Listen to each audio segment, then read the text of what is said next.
A very good morning to all and welcome back to my channel Speak with Jinu. എല്ലാവരും സുഖമായിട്ടിരിക്കുന്നു എന്ന് വിചാരിക്കുന്നു.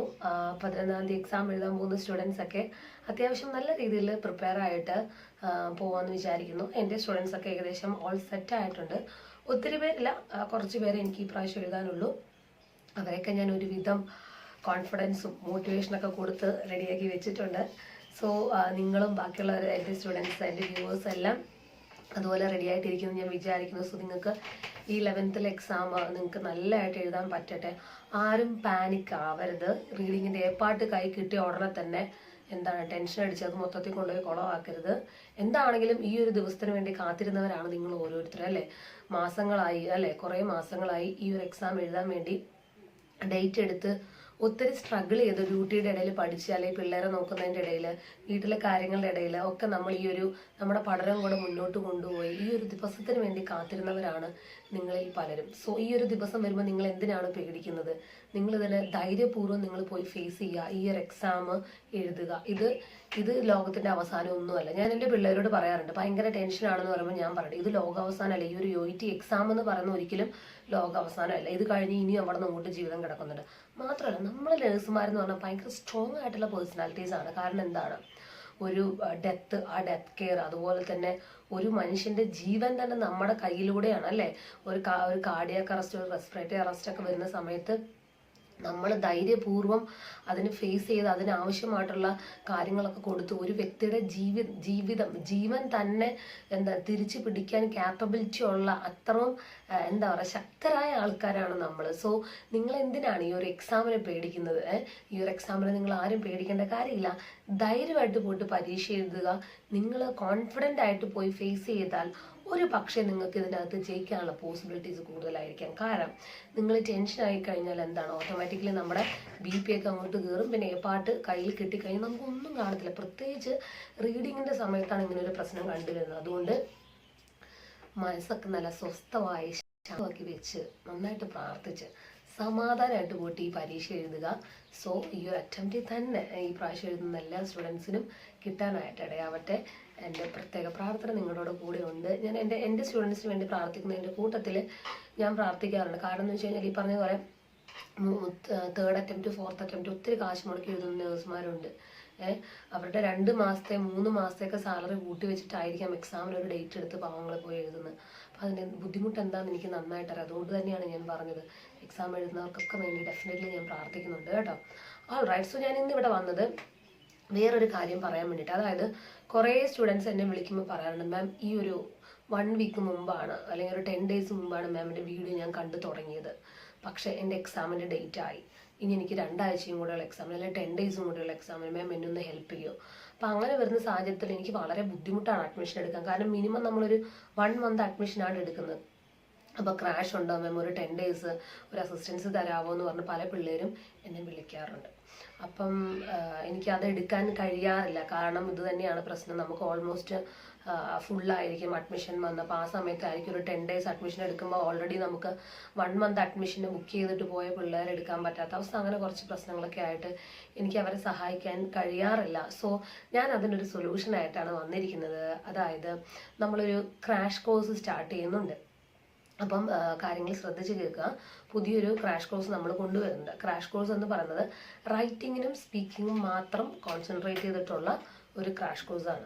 So ഈ crash കോഴ്സിന് ഒരു ആഴ്ചയിൽ 10 സ്റ്റുഡൻസിനായിരിക്കും അഡ്മിഷൻ ഉണ്ടാവും. ഓക്കെ, ഒരു 1 വീക്കിൽ, അതായത് ഇപ്പം നമ്മൾ ഒരാഴ്ച എടുക്കുന്ന അഡ്മിഷൻ എന്ന് പറയുന്നത് ടോട്ടലി 10 സ്റ്റുഡൻസിനായിരിക്കും. പിന്നെ ആ 10 സ്റ്റുഡൻസ് ഇറങ്ങിയിട്ട് അടുത്ത ക്രാഷിന് അടുത്ത 10 സ്റ്റുഡൻസിനെ നമ്മൾ എടുക്കുകയുള്ളൂ.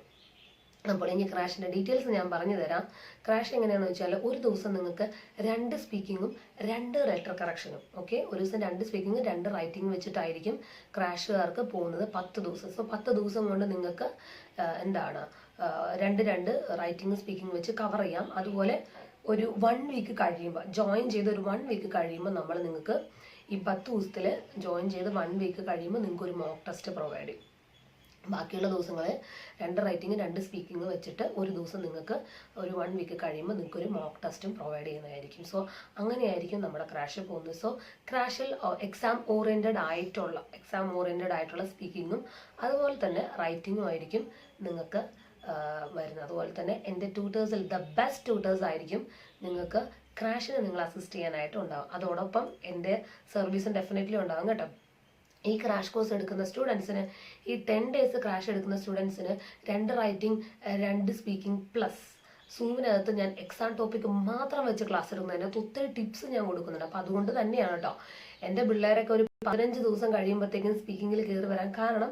നമ്മൾ ആ എക്സാം ഓറിയൻറ്റഡ് ടോപ്പിക്ക് മാത്രം അതിനകത്ത് ഒത്തിരി ടിപ്സും വെച്ച് അവർക്ക് പറഞ്ഞു വെക്കുന്നുണ്ട്. എൻ്റെ സ്റ്റുഡൻസൊക്കെ ഒരു 15 ദിവസം കഴിയുമ്പോൾ തന്നെ ഒരു ചേഞ്ച് കാണുന്നുണ്ട്. മാം എന്നോട്ട് ഇങ്ങോട്ട് വിളിച്ച് പറയാറുണ്ട്. അപ്പം ഈ ഒരു ക്രാഷിന് വരുന്ന സ്റ്റുഡൻസിനും 10 ദിവസത്തേക്ക് എൻ്റെ സൂം ക്ലാസ്സിനകത്തോട്ടും എൻട്രി ഉണ്ടാവും. ഫ്രീ എൻട്രി ആണ്. സോ നിങ്ങൾക്ക് അതും ഉണ്ടാവും. പ്ലസ് നിങ്ങൾക്ക് OET ഗ്രാമർ ക്ലാസ്സിലോട്ടും ഫ്രീ എൻട്രി ഉണ്ടാവും. 10 ഡേയ്സിലോട്ട് നിങ്ങൾക്ക് OET ഗ്രാമർ പ്ലസ് എൻ്റെ സ്പീക്കിങ്ങിൻ്റെ ക്ലാസ്സും നിങ്ങൾക്ക് ഫ്രീ ആയിട്ട് അതിൻ്റെ കൂടെ നിങ്ങൾക്ക് ഈ ക്രാഷിൻ്റെ കൂടെ ലഭിക്കും. സോ 2 റൈറ്റിങ്ങും 2 speaking plus OET grammar plus എൻ്റെ speaking zoom class for 10 days.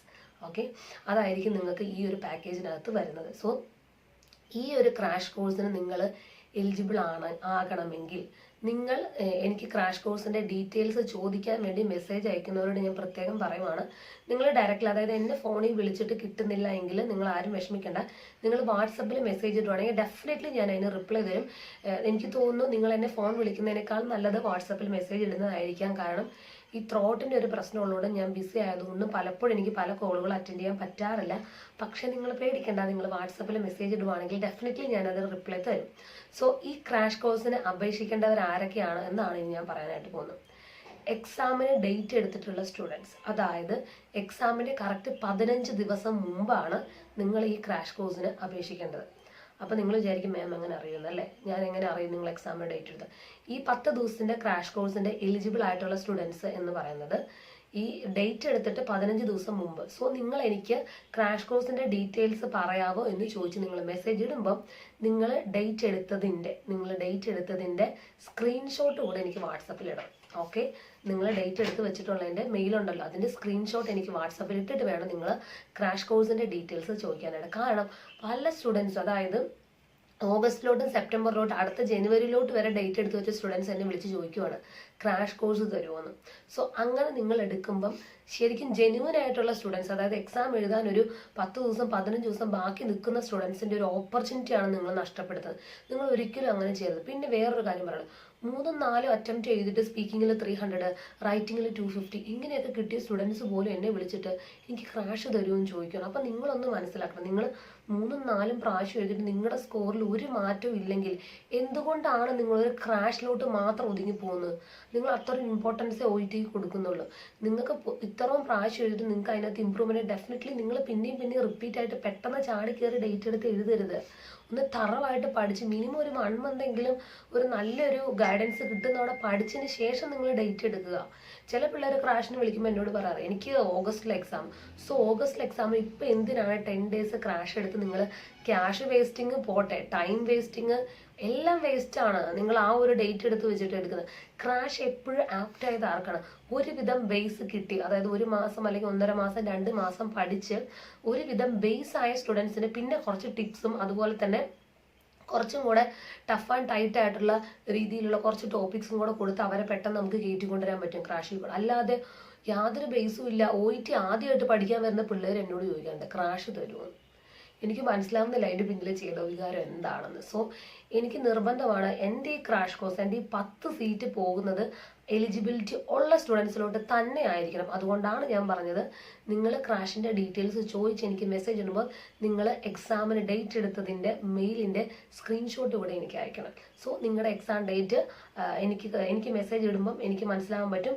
അടുത്ത 10 to 15 ഡേയ്സിൻ്റെ ഉള്ളിൽ നിങ്ങളുടെ എക്സാം ആണെന്ന് എനിക്ക് മനസ്സിലായാൽ അതിൻ്റെ സ്ക്രീൻഷോട്ട് നോക്കുമ്പോൾ എനിക്കറിയാമല്ലോ. സോ ഡെഫിനറ്റ്ലി നിങ്ങളെ ഞാൻ ക്രാഷിലേക്ക് അഡ്മിറ്റ് ചെയ്യുന്നതായിരിക്കും.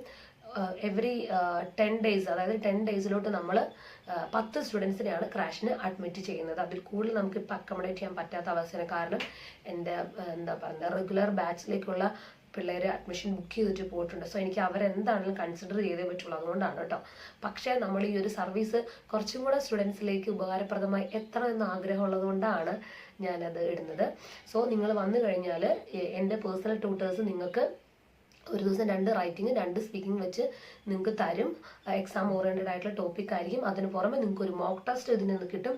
അതിൻ്റെ കൂടെ നിങ്ങൾക്ക് ഫ്രീ ആയിട്ട് എൻ്റെ സ്പീക്കിങ്ങിൻ്റെ zoom class with tips and tricks and നിങ്ങൾക്ക് ഒരു OET ഗ്രാമറിൻ്റെ സൂം സെഷനും കൂടെ ഫ്രീ ആയിട്ട് ഇതിൻ്റെ കൂടെ കിട്ടുന്നതായിരിക്കും. സോ ഇതിന് നിങ്ങൾക്ക് ജോയിൻ ചെയ്യാൻ താല്പര്യമുണ്ടെങ്കിൽ ഈ 10 സീറ്റിൽ ഒരാൾ നിങ്ങളാവാൻ ആഗ്രഹിക്കുന്നുണ്ടെങ്കിൽ നിങ്ങൾക്ക് എനിക്ക് വാട്സപ്പിൽ മെസ്സേജ് വിടാം. ഈ വരുന്ന തിങ്കളാഴ്ച തൊട്ട് നമ്മൾ അടുത്തൊരു ആദ്യത്തെ എൻ്റെ 10 ക്രാഷ് പിള്ളേരെ ഞാൻ എടുക്കാനായിട്ട് പോകണം. തിങ്കളാഴ്ച തൊട്ട് നമ്മൾ സ്റ്റാർട്ട് ചെയ്യും. സോ അതിൻ്റെ ബുക്കിംഗ് നമ്മൾ ഇന്ന് തൊട്ട് തുടങ്ങുകയാണ്. അതുപോലെ തന്നെ എൻ്റെ നെക്സ്റ്റ് മൺഡേ സ്റ്റാർട്ട് ചെയ്യാൻ പോകുന്ന റെഗുലർ ബാച്ചിലേക്കുള്ള അഡ്മിഷൻ നമ്മൾ ഇന്ന് സ്റ്റാർട്ട് ചെയ്യുവാണ്. സോ റെഗുലർ ബാച്ചിലേക്ക് ആരെങ്കിലും ജോയിൻ ചെയ്യാൻ ആഗ്രഹിക്കുന്നുണ്ടെങ്കിൽ ഇന്ന് തന്നെ വിളിച്ച് നിങ്ങളുടെ അഡ്മിഷൻ കൺഫേം ചെയ്യുക. Okay, thank you so much. നിങ്ങളുടെ ഒത്തിരി സപ്പോർട്ട് എനിക്ക് ഉണ്ട്, ഇത്ര നാളുണ്ടായിരുന്നു. തുടർന്നും നിങ്ങളുടെ സപ്പോർട്ടൊക്കെ പ്രതീക്ഷിക്കുന്നു. ദൈവത്തിൻ്റെ ഒരു അനുഗ്രഹം കൊണ്ട് നമ്മൾ വലിയ കുഴപ്പമില്ലാതെ നമ്മൾ മുന്നോട്ട് പോകുന്നു. അതുപോലെ തന്നെ എൻ്റെ പിള്ളേരെന്നോട് പറയുന്ന പോലെ മാമിൻ്റെ ഒരു ആത്മാർത്ഥത കൊണ്ട്, മാം തരുന്ന സിൻസിയറായ ക്ലാസ്സുകൾ കൊണ്ടാണ് മാമിന് ഈ ഒരു ഉയർച്ച ഉണ്ടാവുന്നതെന്നൊക്കെ പറഞ്ഞ് എൻ്റെ പിള്ളേരെന്നെ ഒത്തിരി സപ്പോർട്ട് ചെയ്യാറുണ്ട്. അപ്പം ഞാനത് എൻ്റെ മാത്രം ഒരു ആയിട്ട് എടുക്കുന്നില്ല, നിങ്ങളുടെ ഓരോരുത്തരുടെയും സപ്പോർട്ടാണ്. അതുപോലെ ദൈവത്തിന് ഒരുപാട് ഞാൻ നന്ദി പറയുന്നു. അതുപോലെ നിങ്ങൾ ഓരോരുത്തരോടും ഞാൻ നന്ദി പറയുവാണ്. കാരണം നിങ്ങളുടെ സപ്പോർട്ട് അത്രമാത്രം വലുതാണ്. ഒത്തിരി താങ്ക്സ്. ഈ നേഴ്സുമാർ നിങ്ങൾ പലരും നമ്മുടെ ഈ ഒരു OET എക്സാം വന്നതിലൂടെ നമ്മുടെ ഒരു റേഞ്ച് തന്നെ മാറ്റിക്കളഞ്ഞൊരു എക്സാം തന്നെയാണ് ഈ ഒരു OET എന്ന് പറയുന്നത്. അപ്പം അതിലൂടെ ഈ ഒരു എക്സാമിൽ നിങ്ങളെയൊക്കെ സഹായിക്കാൻ കഴിയുന്നതിൽ ഒത്തിരി പേരുടെ ജീവിതത്തിൽ ഒരു ഭാഗമാകാൻ കഴിഞ്ഞില്ല, അവരുടെ സ്വപ്നങ്ങളിൽ ഒരു ഭാഗമാകാൻ കഴിഞ്ഞില്ല. എനിക്ക് ഒത്തിരി സന്തോഷമുണ്ട്. ഇത്രയും നാൾ തന്ന സപ്പോർട്ട് തുടർന്നും പ്രതീക്ഷിക്കുന്നു. Thank you so much. എനിക്കറിയാം അടുത്തൊരു നിങ്ങൾക്കൊരു ഇൻഫർമേറ്റീവ് ആയിട്ടുള്ള ഒരു റോൾ പ്ലേ അല്ലെങ്കിൽ എന്തെങ്കിലും നിങ്ങൾക്ക് ഉപകാരപ്രദമാവുന്ന ഒരു കാര്യം കൊണ്ട് ഡെഫിനറ്റ്ലി ഞാൻ വീണ്ടും വരും. സോ ഈ ത്രോട്ടിൻ്റെയൊക്കെ ഇഷ്യൂ ഒക്കെ ഒന്ന് മാറാം. എല്ലാവരും ഇത് പ്രാർത്ഥിക്കണം കേട്ടോ, അത് അങ്ങ് റെഡിയാവുന്നതേ ഇല്ല. അപ്പം ഞാനപ്പോൾ അടുത്തൊരു ഇൻഫർമേറ്റീവ് വീഡിയോ ആയിട്ട് ഞാൻ വരാം. So chill that, bye. Thank U.